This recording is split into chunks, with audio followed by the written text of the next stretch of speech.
Didn't know what the battle would go through life. We asked for a chance is fair. Chance to equal our stripe. Chance to do it there. We should win. But be by the code. Faith and honor held high. We should lose. Stand by the road. Cheers when winners go by. Day by day. We get better and better. We can't beat.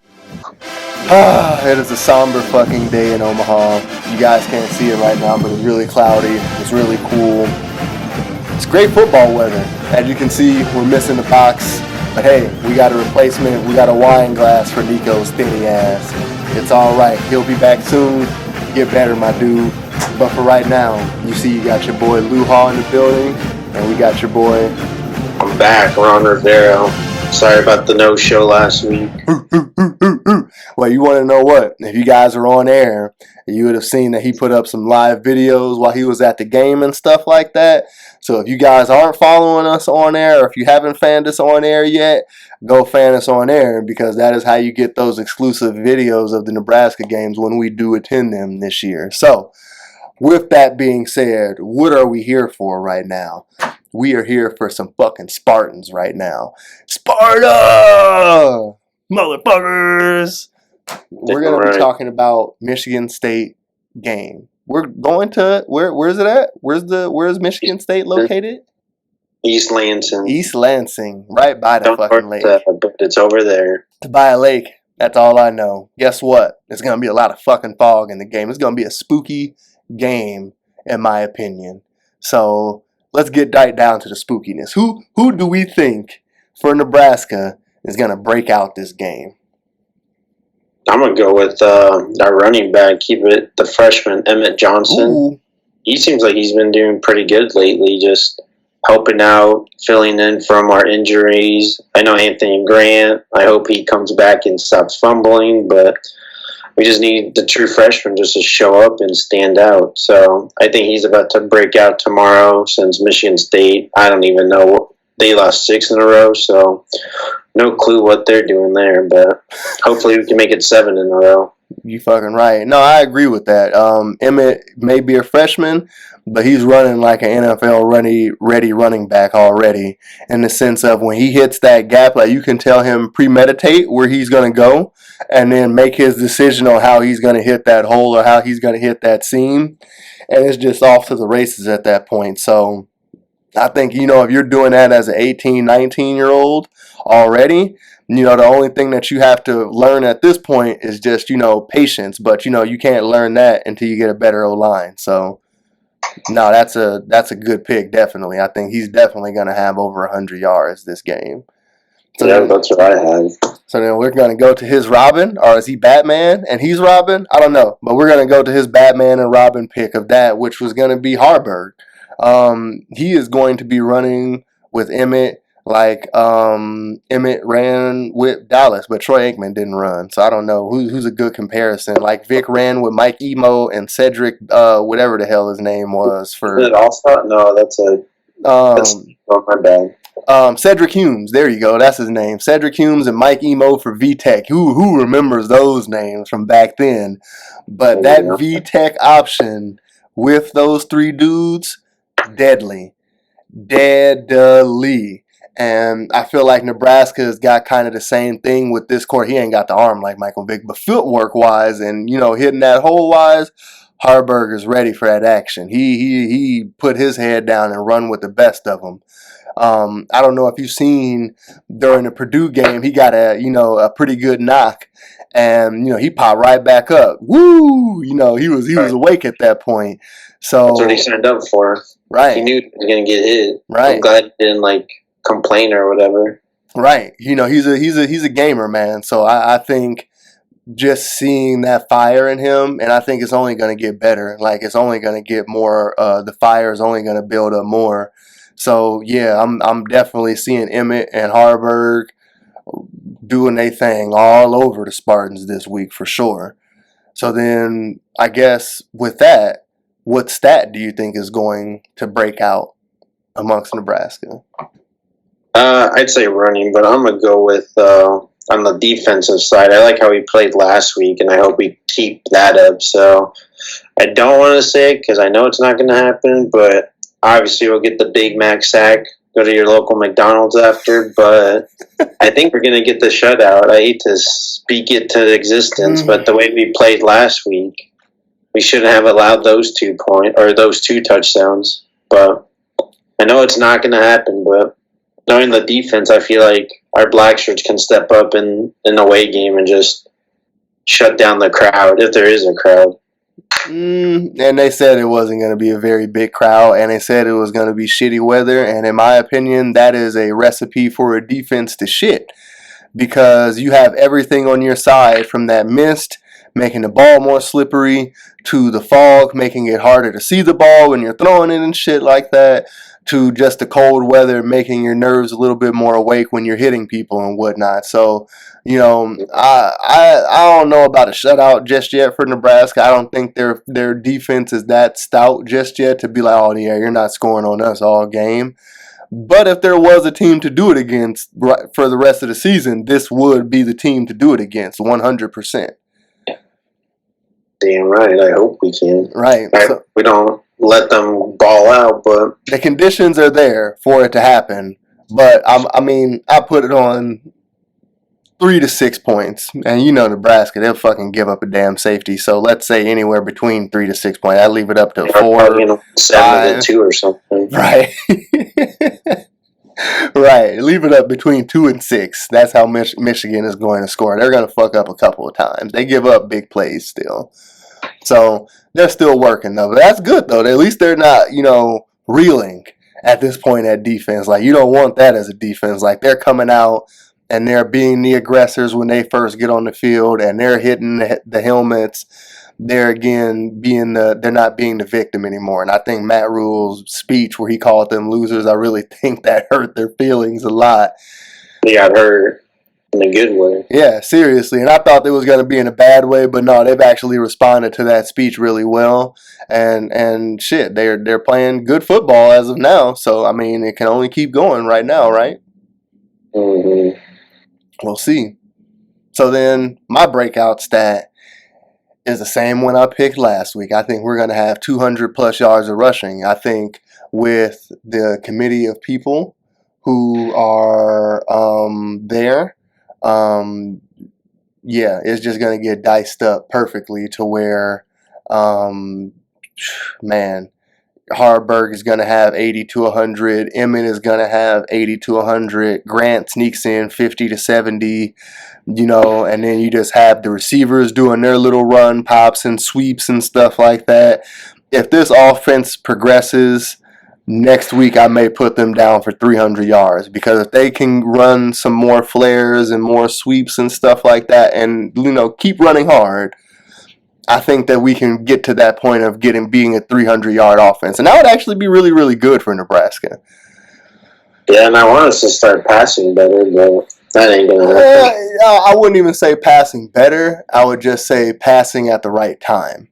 Because we definitely ain't no team where, we don't have a quarterback where we can give him a 2-minute drill and be like, run down the field and get us a touchdown in 2 minutes. Like, no, fuck no. Like, he needs... And score 200 or get 200 passing yards. Right. Shit, that would be a blessing if he got 200 passing yards, especially when, like I said, his pitch count is only going to be 10 to 15 throws as it is. Because, he did good last game, but again, he only threw it 12 times. So, I think he missed 3 or 4 throws or some shit like that. So, He got most of his passing yards from that one touchdown.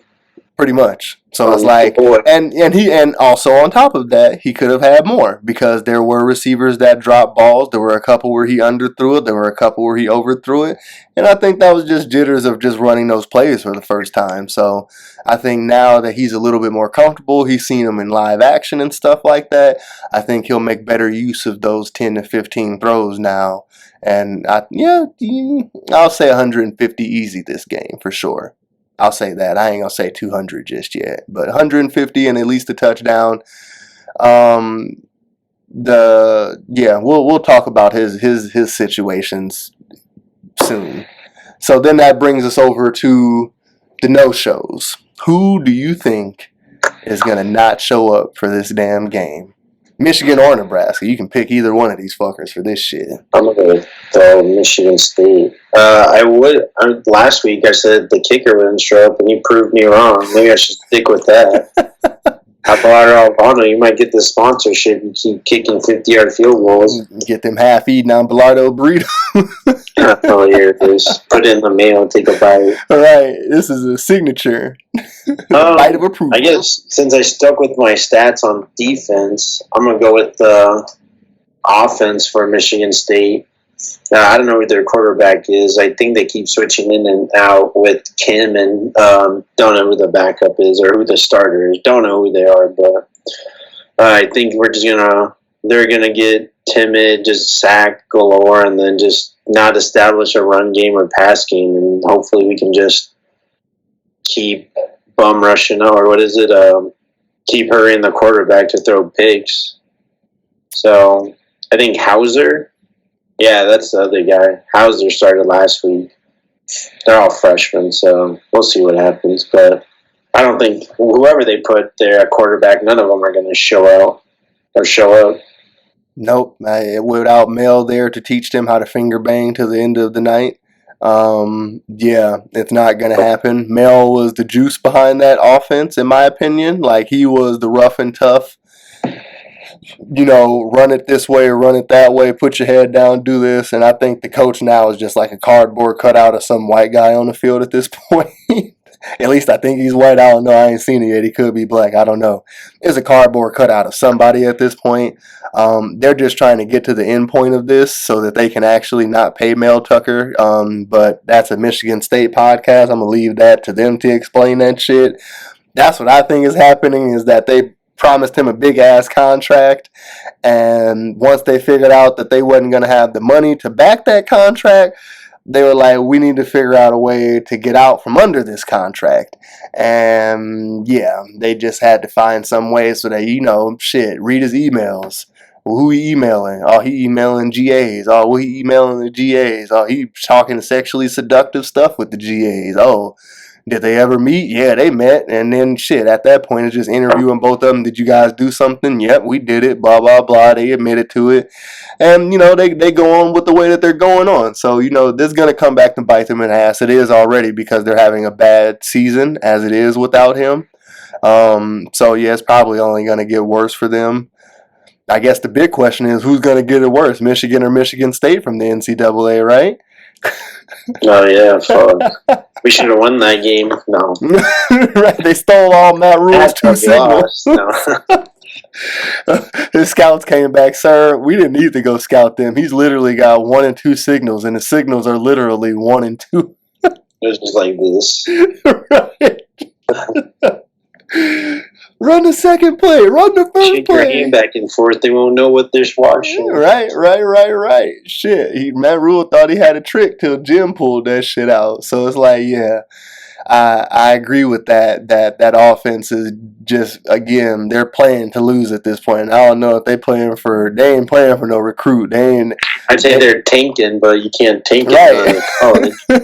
I don't know what they will be obtaining from doing the tanking, because it's not like their coach is coming back from this tanking. He's fucking cooked. Urban Meyer to the Big Ten. If he wasn't black enough already, he black now, because he cooked. He done. So, yeah, he ain't coming back. Yeah, I don't know who the fuck they gonna hire for this position, because you talking about they can't fuck none of the students. They can't do... Who the fuck want to come up in East Lansing? Damn, so we can't fuck none of the bad girls. We can't do no drugs. Who do you want to, just like Nebraska, who do you want to come here? Huh? Jesus? I'm going to tell you right now, Jesus wouldn't play football. I can tell you that right now. So it's like, when you set these expectations for these people, it just makes no damn sense. So, yeah, they're going to reap that reward. This offense is going to get fucking bludgeoned this week by our defense, 100%. So then that's going to lead into to my pick. My pick is going to be the Michigan State defense. It is going to be a team ass whooping out there. Full 360 this weekend. 11 a.m., bright and early ass whooping. I don't know about you, Ron, but those bright and early ass whoopings hurt the worst. So, yeah. You have to linger all day with them. Right. Right. Really just happened. I gotta watch these games, knowing I got my ass whooped. Right. So it's going to be bad, and it's going to be bad from the start because the run game is going to really kick their ass because they're going to, man, I bet you these offensive linemen are like, because, man, when I say the defense, the front seven, they're okay. But we know what happens when Nebraska goes against okay front sevens. They demolish them so far. So even with these backups, even with this offensive line, I'm expecting the same thing. And I don't think 28 points would be a fluke. I ain't going to say my real score, but yeah, they're over a 21-point team now, I think, with this offense against Michigan State. So that's definitely going to be it. So that defense, you might as well go ahead, take your pads off, take your helmet off, take a knee. Say you're taking a knee for Black Lives Matter. Say you're taking a knee for your mama matter. Say you're taking a knee for whoever matters. But you forfeit this bitch. Today or tomorrow. No, you need to fucking forfeit beforehand because this is not going to look good. Might be the first time in a while Nebraska is going to make a highlight tape out of everybody on the other team on every point of the ball. So if you're a Nebraska fan, this is going to be a good one for sure. So with that, we're going to take it off for a second and we'll come back with you.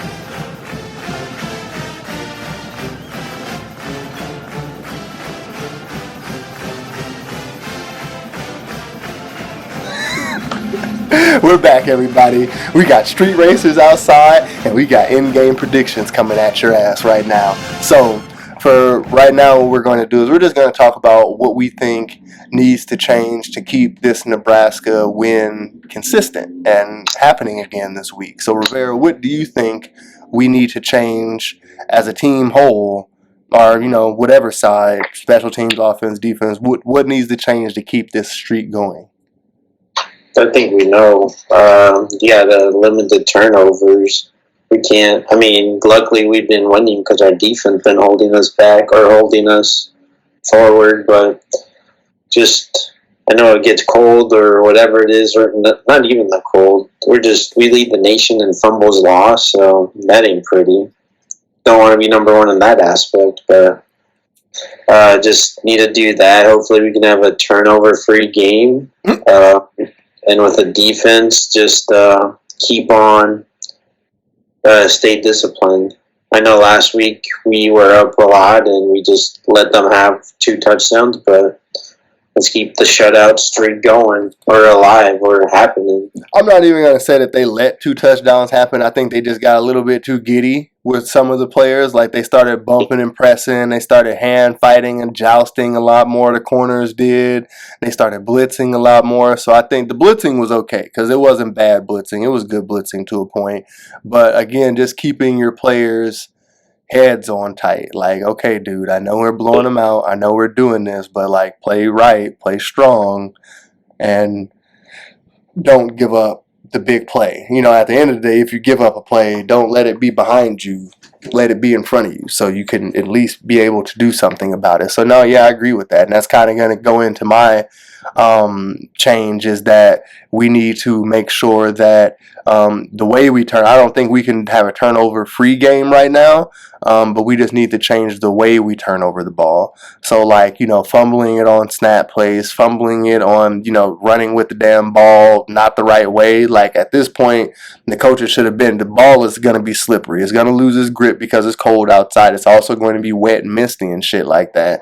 So you're going to want that, around the world coverage of that ball to make sure that when you're going, I mean, even if you're not running, quote unquote, your top speed, how many times are you going to reach that, running through the 8-man that you got to run through first to get even to that point?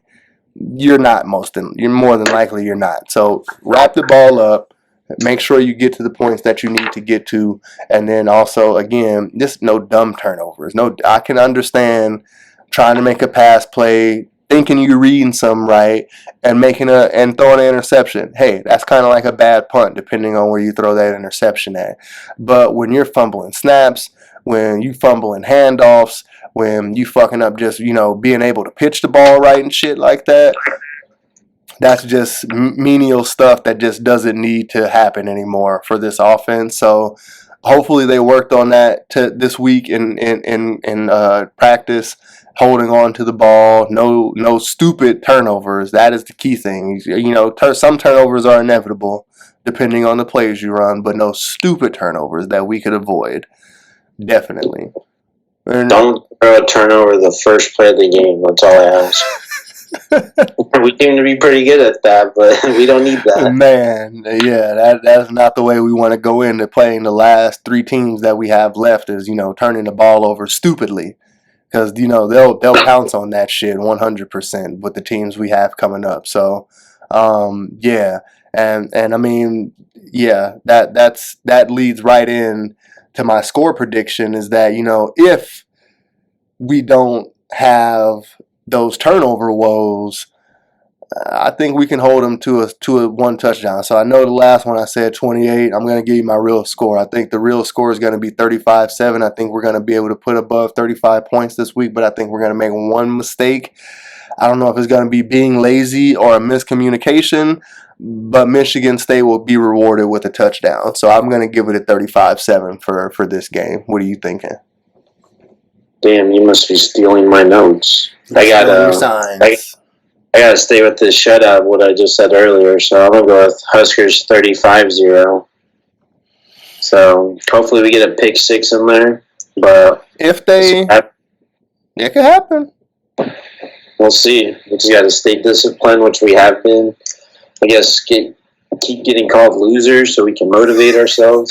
Put it over everybody's locker. Pick 6. Number 0, loser. Fucking right. No, yeah, shit. If we play discipline, I think it could happen. If any team to shut out this season, Michigan State can be it. But discipline is the only way you shut out a team. Is you have to be disciplined. No dumb penalties, no turnover on downs, no turnovers, stupid turnovers in general, and, you know, play the game that's been coached to you. Like I said, Harburg is going to have those times to air it out. He's going to throw it over the top. He's going to pop that cork on them. And, you know, once that cork is popped, the defense ain't going to know what to do. So, I mean, once we get them scrambling, we got to keep them scrambling. And an issue that I've also been noticing is when we come out of halftime. Either when we're losing, we come back fighting, or when we're winning, we come out dead. So more than likely, we're going to go into halftime winning this game. So we need to come out as if we're losing this game. That's when they need to be called losers, is when they're coming out from halftime, so that when we start that second half, whichever way we're on, again, Michigan State doesn't get to not scramble. We have to keep their minds floating. We got to keep them bouncing around, looking around. If we keep them on a swivel, that shutout can happen 100%. But if we give them a chance to set their feet, move, think, won't do all that.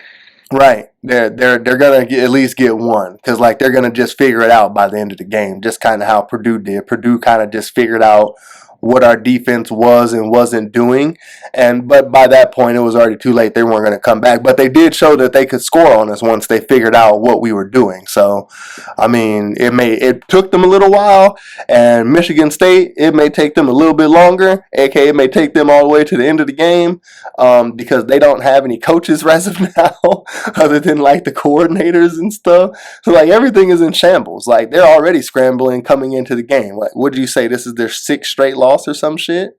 Yeah, they're going to be trying everything. Their offense is going to be trying crazy plays, defense crazy blitzes. They're going to throw the kitchen sink at Nebraska. But see, the thing is, if Nebraska is ready for that, they can absorb that and push that energy out to a different inertia. So it's like, again, they just have to be ready for that. That Michigan State saying, fuck it, our season done. We might as well go ahead and throw all the kitchen sinks in the house at every team that we got and see what happens. If we lose, fuck it. We'll blame it on Mel getting fucking fired in the middle of the damn season. But if we win, guess what? Right, at the beginning of this, right. They didn't even have a chance to play with his ass. He didn't even get a chance to, he got what, 1 game or some shit like that? Maybe, I don't know. Yeah. So, yeah, we have to really come out and take their necks that fast, like for real that fast. So, and like I said, I think that can happen 100%. We just got to be, like I said, be studious to the game, be stout, and be a strong defense. You might get that shutout this week, Ryan. You might get what you asked for Thanksgiving. I guess next game will be Thanksgiving game, right? Well, anyway. Iowa, but You guys got it. You guys got our pregame predictions. You guys got our pregame stats. You guys got our pregame breakout players. You know, you guys got everything from us. You know, only thing you didn't get from me is my social security number, which is 5. Oh, gotcha. Thought I was going to give it to you. But what you can take away from what we've been talking about today is ultimately Nebraska is getting better. They're getting hotter. And hopefully this game, they get that flame started a little bit faster and keep it lit the whole game. And I think that this, like I said, I think this could be the game that they do it. I don't know any other rest of the 3 games left after this one if they could do it. But this one, they got like a 95% chance of being able to do that shit. So I say, let's see what happens. So we got a game. We got Nebraska heading to East Lansing to play Michigan State. We got 11 a.m. Is it FS1, right? I think so. FS1, usually Big Ten Network is like bouncing around the games and stuff like that. Wake your asses up. Watch the damn game. Even if you know, I know says, drink some Irish coffee. Right. Get drunk, get floated, whatever you need. Whatever makes you happy. Get it going. 11 a.m., 10:30, 10:45. Wake up. You know, get your piss out. Wash your face. Don't come to the game ugly. AKA, don't show up in front of your TV ugly. Don't go to Lincoln. Right. Don't do that shit to us. Look, don't do that. Don't make us look dumb. Don't show up to Memorial Stadium this week, okay? I mean, y'all can, but we told you. Right. It's in East Lansing. A lot of fog, a lot of water. Maybe Mel Tucker finger banging bitches outside the stadium. Who knows? A lot of shit be going on in East Lansing. Anyway, this is them dudes talking in you, and we will be back to you at the end of the game, everybody.